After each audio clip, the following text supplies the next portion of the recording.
I show you another recipe as well with regard to World Chocolate Day. It's a chocolate mousse cake, a dark chocolate mousse cake. Let me show you how to make it.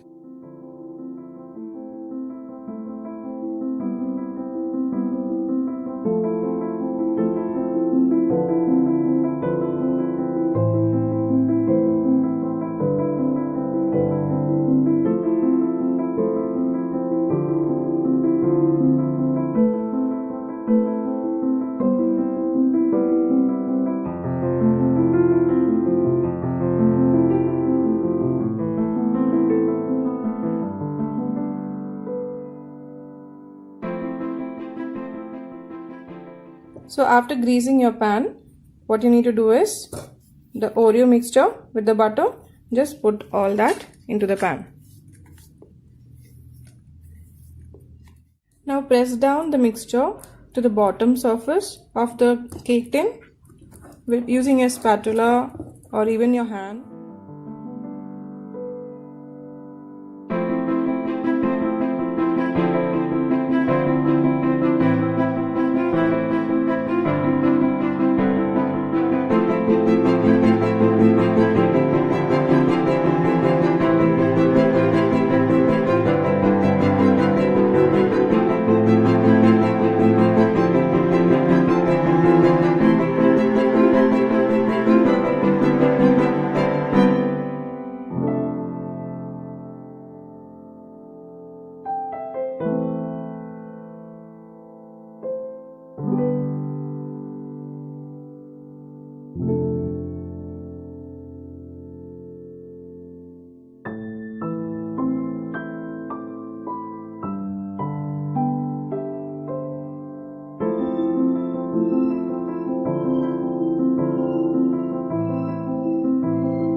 As you've seen already, there was no flour used at all in this cake recipe. I hope you all give it a try because it is a must try for all chocolate lovers for sure. Do tag me once you have tried out this recipe and post a picture on your profile. Stay tuned for more recipes. Bye bye.